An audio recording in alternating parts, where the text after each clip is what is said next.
Oke, kita hari ini akan belajar tentang himpunan ya, sorry ya. Bismillahirrahmanirrahim.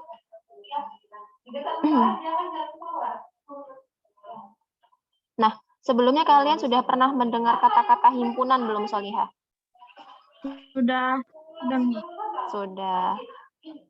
Kalau sudah pernah mendengar, yang kalian ketahui tentang himpunan itu apa sih?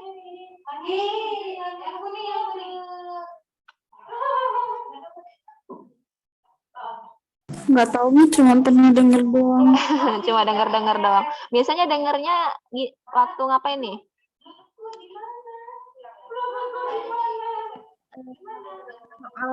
Soal olimpiade gitu biasanya. Pas apa? Biasanya kan apa namanya, kalau di Google ketemu soal atau apa-apa yang Oh gitu ya. Ya, yang jelas setidaknya sudah pernah dengar gitu ya kata-kata himpunan. Nah, kalau dalam matematika apa sih himpunan gitu ya? Ayo kita belajar bareng-bareng apa itu himpunan. Nah, sebelumnya kita harus tahu dulu nih tujuan pembelajaran kita apa ketika kita belajar tentang himpunan ini. Ternyata kita di sini diminta ke depannya agar bisa menjelaskan tentang pengertian himpunan itu apa. Dan jadi kita bisa nanti membedakan, oh ini yang himpunan, oh ini yang bukan, seperti itu. Ya, kemudian kita juga bisa menyatakan keanggotaan suatu himpunan. Ya, jadi nanti ada yang namanya cara mendaftar, kemudian ada cara notasi pembentuk himpunan, kemudian juga ada cara menggunakan kata-kata ya menyatakan keanggotaan suatu himpunan itu gitu. Jadi ada 3 cara nanti kita akan belajar bareng-bareng. Kemudian kita juga nanti harapannya bisa menggunakan diagram Venn ya. Tahu tentang himpunan bagian, himpunan semesta, himpunan kosong, kemudian juga bisa melakukan operasi pada himpunan. Jadi tidak hanya pada bilangan, ternyata pada himpunan pun bisa dilakukan operasi gitu ya. Kalau di bilangan kan ada tambah, kurang, kali gitu ya, bagi gitu. Sama nanti di himpunan pun ada. Kemudian kita juga diharapkan bisa menyelesaikan permasalahan kontekstual yang berkaitan dengan komplement himpunan dan operasi binar pada himpunan. Kemudian kita juga diminta untuk bisa menyelesaikan masalah kontekstual. Kontekstual itu maksudnya berkaitan dengan kehidupan sehari-hari ya, Solihah. Gitu. Yang itu berkaitan dengan himpunan, himpunan bagian, himpunan semesta, dan himpunan kosong. Wah, asing semua nih sepertinya, Mas Ian ya. Yuk kita belajar bareng-bareng.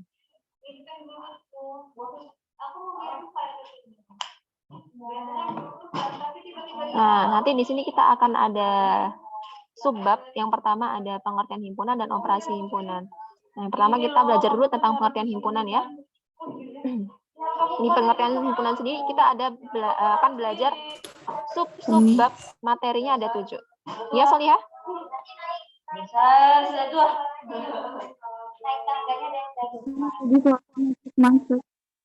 suaranya macet-macet. Iya. Yang lainnya dengar suara Umi juga macet-macet, Solihah? Enggak, Umi jelas. Oke, coba dicek lagi sinyalnya, Solihah ya. Siapa tahu ada sedikit masalah di sinyalnya di tempat siapa tadi? Hasina atau siapa? Ya, dicek lagi sinyalnya. Coba cari sinyal yang lebih bagus. Oke. Mudah-mudahan terdengar jelas ya. Kita lanjutkan lagi. Nah, kita masuk nih ke bagian pengertian himpunan. Ya.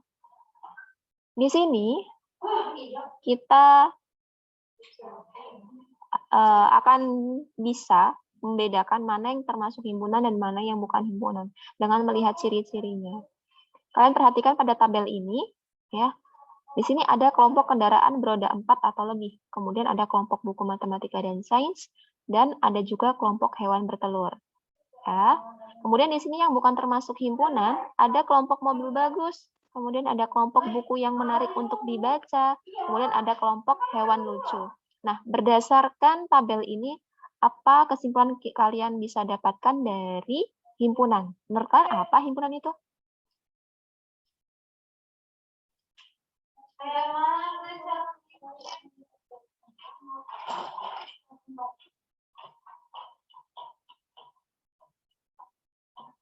Ada yang bisa kasih penjelasan ke Umi?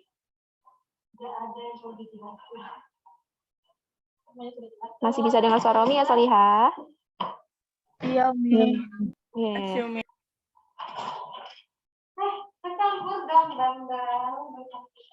Ada yang mau kasih pendapat?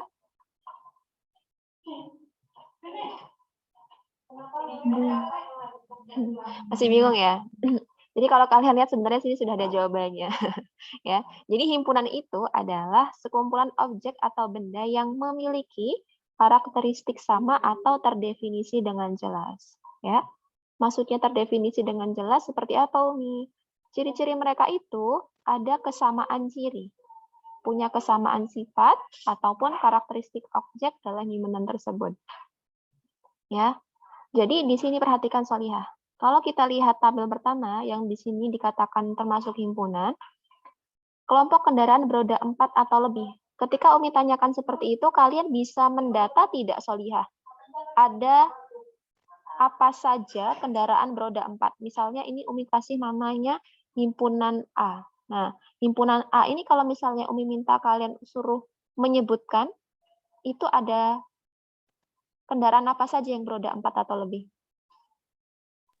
Ada banyak. Iya, coba sebutkan. Mobil. Mobil.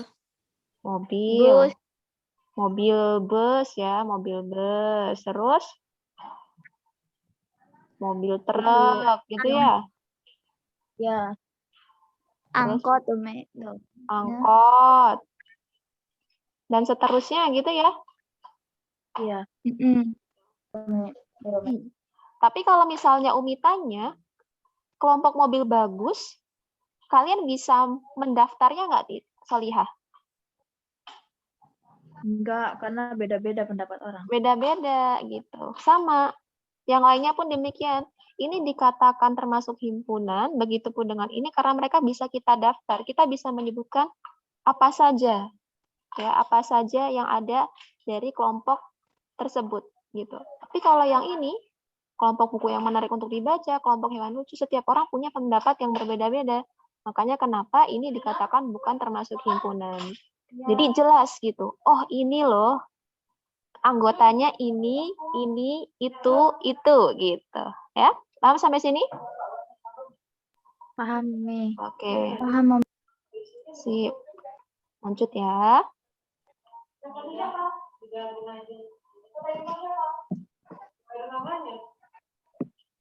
Oke, kita hapus dulu coret-coretan kita ya. Nah, selanjutnya kita akan bahas tentang anggota himpunan.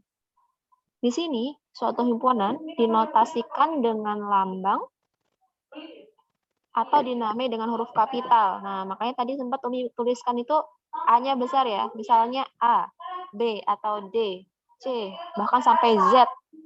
Ketika kita menamai suatu himpunan, kita menggunakan huruf kapital. Gitu ya.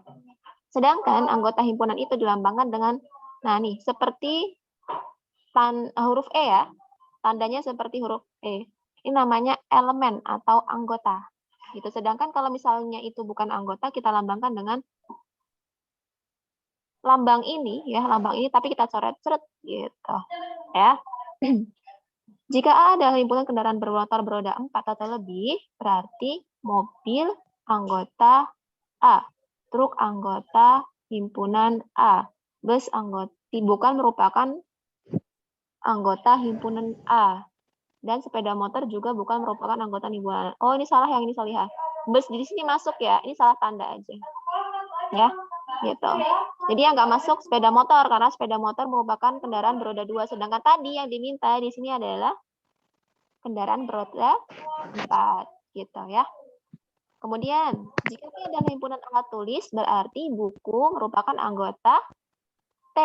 Tadi kan T itu dilambangkan untuk himpunan alat tulis ya. Tetapi pisau bukan alat tulis. Gitu. Paham sampai sini, Solihah?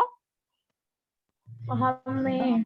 Itu sekedar untuk melambangkan saja ya. Jadi nanti jangan bingung ketika bertemu dengan lambang-lambang seperti itu. Oke, kita lanjutkan lagi.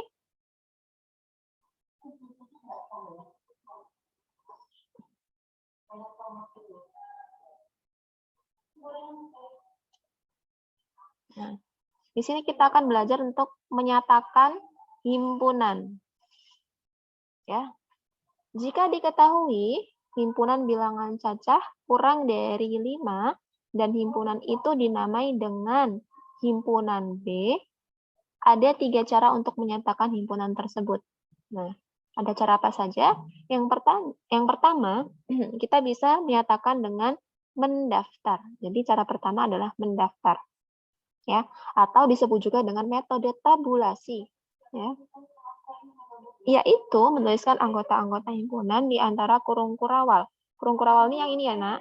Nih. Atau kurung besar biasanya kalian nyebutnya ya. Yang dipisahkan dengan tanda koma. Contohnya nih, cara menyatakannya. Misalkan kita punya himpunan B, kita nama himpunan B ini tadi ya. Nih, ada himpunan bilangan cacah kurang dari 5. Nah, namanya himpunan B. Kalau kita disuruh membuat daftar anggota-anggotanya ya dari pernyataan ini nih tadi, maka kita bisa tuliskan seperti ini. Berarti himpunan B itu sama dengan himpunannya isinya anggotanya ada 0, 1, 2, 3, 4 ya, karena di sini bilangan cacah kurang dari 5. Bilangan cacah kan dimulai dari 0. Diminta kurang dari 5, maka berhenti di 4 saja. Seperti itu. Paham, Salihah? Paham, Umi. Nah, lanjut. Yang B, tadi dengan cara mendaftar. Selanjutnya dengan cara membuat notasi pembentuk himpunan atau metode bersyarat. Apa tuh? Ya, notasi pembentuk himpunan. Yaitu anggota himpunan dinyatakan dengan variabel yang diikuti dengan garis tegak dan syarat keanggotaannya. Nah, jadi ya dari kalimat ini tadi kita bisa tuliskan seperti ini, Salihah. Kalau misalnya kita diminta ubahlah kalimat tersebut menjadi notasi pembentuk himpunan, gitu. Berarti kita menyajikannya seperti ini. B sama dengan ya kasih kurung kurawal, kita bacanya X demikian rupa. Jadi ini bacanya sedemikian rupa sehingga, gitu ya. Tanda tegak ini bacanya seperti itu. X sedemikian rupa sehingga X kurang dari 5. Di sini syaratnya X-nya bilangan cacah. Makanya kenapa tadi dikatakan di sini merupakan metode bersyarat ya. Selain disebut dengan notasi pembentuk himpunan, dia disebut juga dengan metode bersyarat. Nah, ini cara yang kedua. Cara yang ketiga itu dengan kata-kata kita menyatakannya. Atau disebut dengan deskripsi ya. Terkadang kalian misalnya nih kalian disuruh mendeskripsikan tentang diri kalian gitu ya, sering mendengar ya kata-kata seperti itu. Oh, berarti itu kalian disuruh menceritakan dengan kata-kata gitu. Makanya kenapa di sini disebut dengan metode deskripsi gitu. Yaitu menuliskan syarat keanggotaan himpunan di antara kurung kurawal ya. Ini contohnya seperti ini. B sama dengan bilangan cacah kurang dari 5. Jadi dimasukkan aja nih. Kata-kata himpunannya kita ubah dengan kurung kurawal. Jadi kenapa kok kalau himpunan itu ditulisnya pakai kurung kurawal? Karena di situ kurung kurawal ya, kurung kurawal ini melambangkan himpunan gitu. Jadi bacanya B sama dengan himpunan bilangan cacah kurang dari 5 gitu. Sampai sini paham, Salihah? Paham, Umi. Oke, insya Allah mudah ya. Kita lanjut lagi.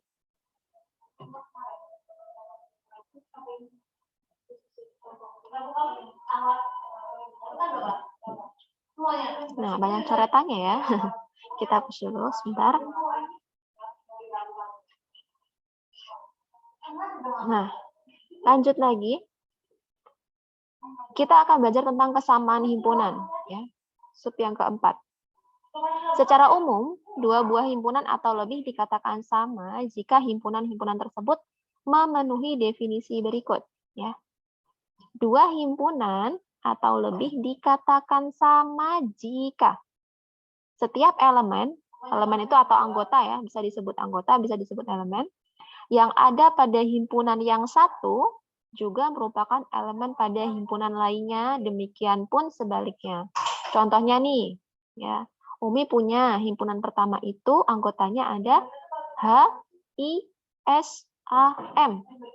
Gitu ya, ini himpunan A. Kemudian himpunan B, Umi punya H, A, S, I, M. Sekarang kita perhatikan, H ada di himpunan A, B juga ada di himpunan yang B.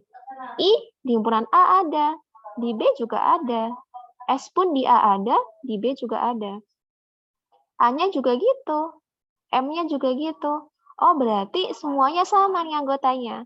Berarti kalau misalnya anggota-anggotanya sama di antara dua buah himpunan, maka kita bisa katakan bahwa himpunan A itu sama dengan himpunan B.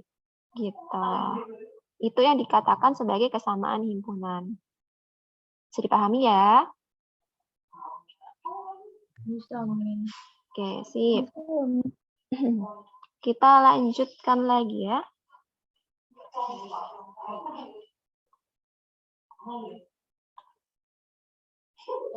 Nah, di sini kita akan bahas tentang himpunan berhingga, himpunan tak berhingga, dan himpunan kosong. Ini yang kelima ya. Jadi, himpunan berhingga itu apa? Himpunan berhingga yaitu himpunan yang memiliki anggota berhingga dapat dihitung. Maksudnya berhingga di sini adalah dia punya batas, Salihah. Ya, ada batasnya. Ya, kita bisa menentukan, oh ini batas minimumnya, ini batas maksimumnya. Gitu. Ya, di sini ada batasnya itu. Ya, dia ada 1 dan 25. Maksudnya berhingga di sini, oh dari 1 dia itu berhingganya sampai 25. Makanya dia kenapa dikatakan himpunan berhingga. Gitu. Kemudian ada juga himpunan tak berhingga, yaitu himpunan yang memiliki banyak anggota tak berhingga. Nggak tahu nih saking banyaknya sampai tak berhingga. Sampai mana nggak tahu gitu. Makanya kenapa dikatakan tak berhingga. Contohnya seperti ini. Ada himpunan B. Itu dimulai dari 1, kemudian 3, 5, 7. Kalau kita lihat ini merupakan himpunan bilangan ganjil ya. Tapi nggak tahu nih himpunan bilangan ganjilnya berhentinya sampai di mana. Gitu. Maka kenapa dia dilambangkan dengan titik-titik. Gitu ya. Jadi kalau misalnya kita menuliskan suatu bilangan dalam himpunan, terus bilangannya itu terlalu banyak, atau data yang mau kita data dalam himpunan itu terlalu banyak, maka kita bisa menuliskannya dengan titik 3 seperti ini, Solihah. Gitu. Cukup 3 aja titiknya ya, nggak usah banyak-banyak gitu. Ya, jadi 1 sampai 25 kan cukup banyak kalau misalnya kita data satu persatu ya. Kita tuliskan satu persatu, maka kita terus dengan titik-titik. Nah, ini menandakan bahwasanya di dalam sini tuh ya urutan loh datanya 5, 6, 7. Pokoknya ngikutin pola sebelumnya. Sebelumnya kan jarak dari bilangan pertama ke bilangan kedua, ke bilangan ketiga, dan seterusnya kan 1, 1, 1 gitu ya. Sama di sini juga gitu. Nah, kalau ini nanti panjang sampai nggak berhingga juga sama. Dia jaraknya 2, 2, 2, atau setiap bilangan ganjil disebutkan semua. Gitu, tapi nggak tahu sampai mana. Gitu ya. Atau bisa juga Umi misalnya punya contoh gini, Solihah. C sama dengan himpunan. Lalala, titik-titik ya, kemudian Umi punya negatif 2, negatif 1, 0, 1, 2, kemudian titik-titik lagi. Nah, ini juga dikatakan himpunan tak berhingga, Solihah. Karena dia semakin ke kiri, entah dia negatif tak berhingganya sampai mana, semakin ke kanan, entah positif tak hingganya sampai mana juga nggak tahu. Gitu. Makanya kenapa ini juga disebut sebagai himpunan tak berhingga. Gitu. Kemudian ada himpunan kosong nih, Solihah. Himpunan kosong yaitu himpunan yang tidak memiliki anggota dan dinotasikan dengan kurung kurawal. Jadi cuma kurung kurawal dalamnya nggak ada siapa-siapa. Gitu. Atau kita bisa tuliskan 0 kemudian kita coret ya. Seperti huruf O ya, seperti huruf O kemudian kita coret. Itu menyatakan sebagai himpunan kosong. Gitu ya. Paham sampai sini, Solihah? Paham, Mami. Paham, Umi. Setelah ini kita lanjut latihan ya.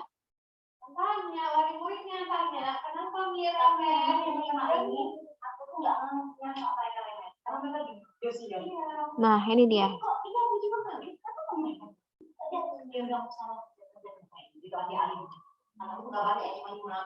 Nah, kalian silahkan bisa buka halaman 79 buku paket kalian.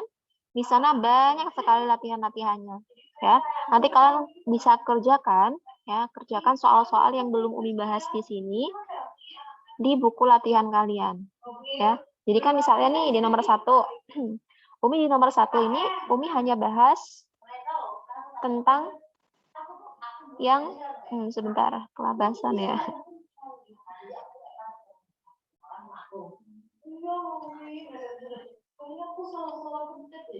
Nah, ini dia. Halaman berapa, Umi? Halaman 79 Salihah.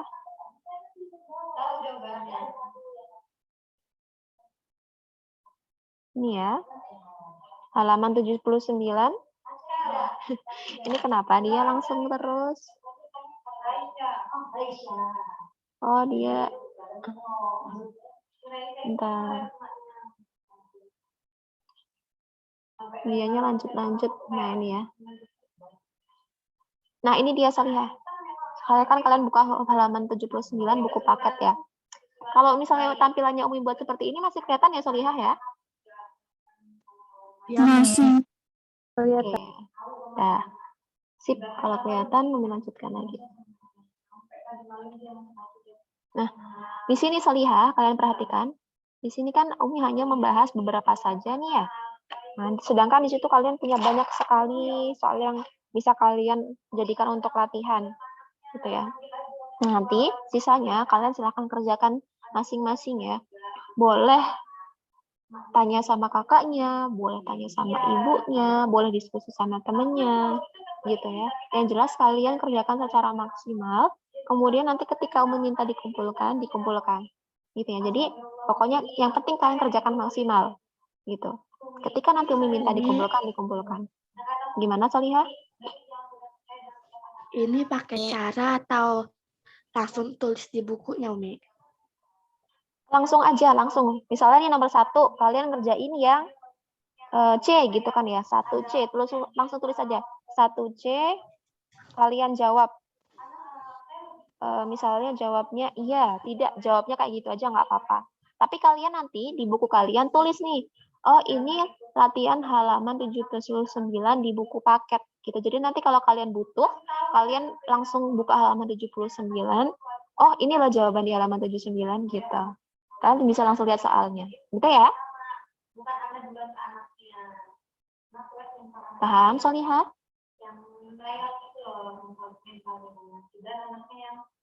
Masih bisa dengar Umi? Halo? Iya, Umi. Oke, sip.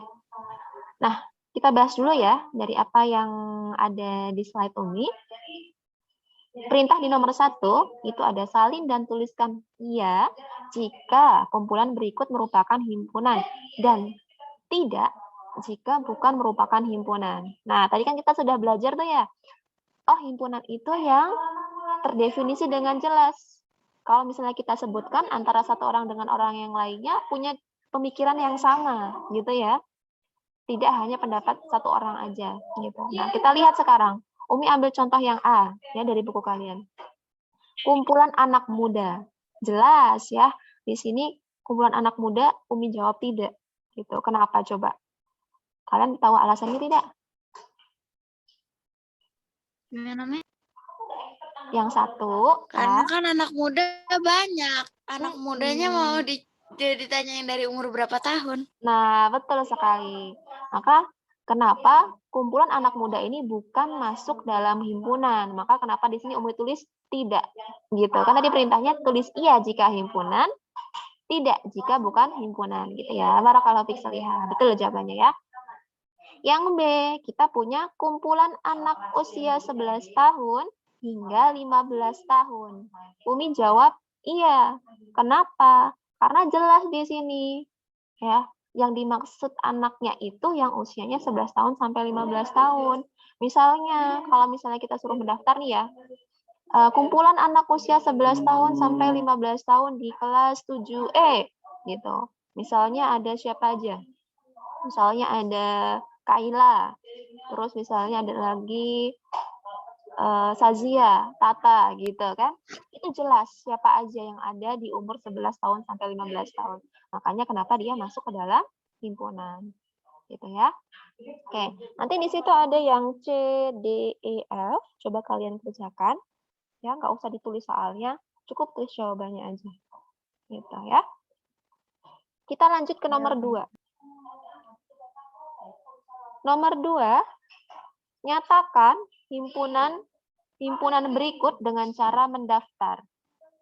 Nah, yang A, Umi punya himpunan A itu bilangan asli kurang dari 6. Nah, di sini kan kita diminta untuk mendaftar ya. Nah, berarti kalau disuruh mendaftar, kita disuruh menyebutkan anggotanya ada siapa saja nih di himpunan A. Gitu ya. Makanya di sini Umi buat daftarnya itu ada 1, 2, 3, 4, 5 gitu ya. Nah, yang perlu kita pahami dari sini, Nak, yang kita ingat-ingat lagi, kalau bilangan asli itu dimulai dari berapa, Solihah? Dimulai dari 1. Kalau Umi punya bilangan cacah, mulainya dari berapa?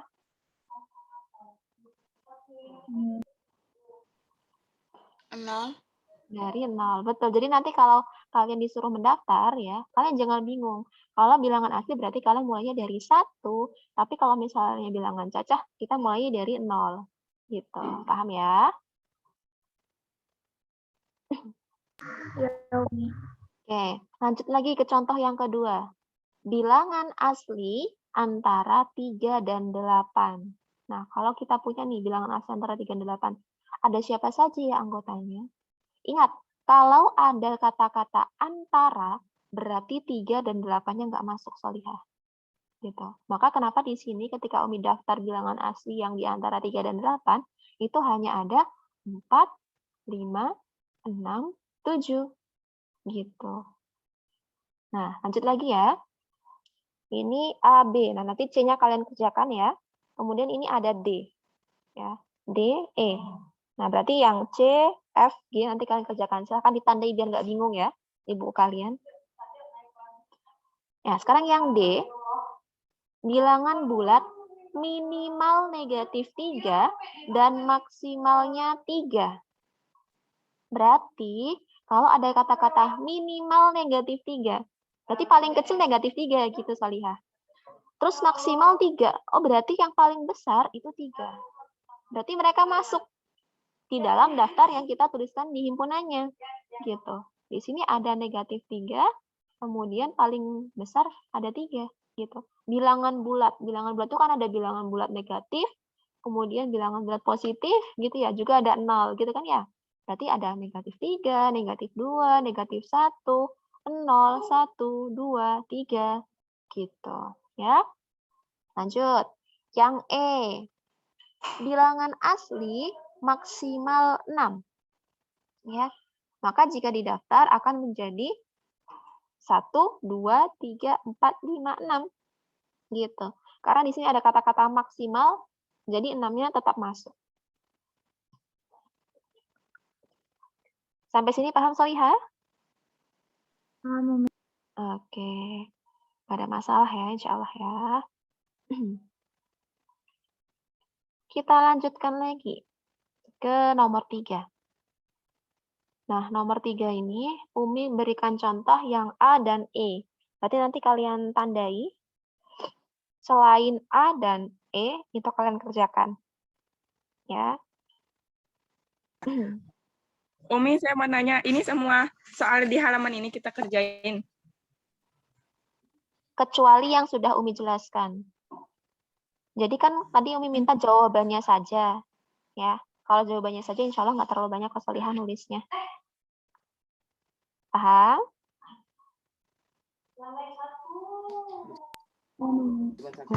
Umi berarti kerjainnya dari nomor 4 ya, Umi? Dari nomor 1, Solihah.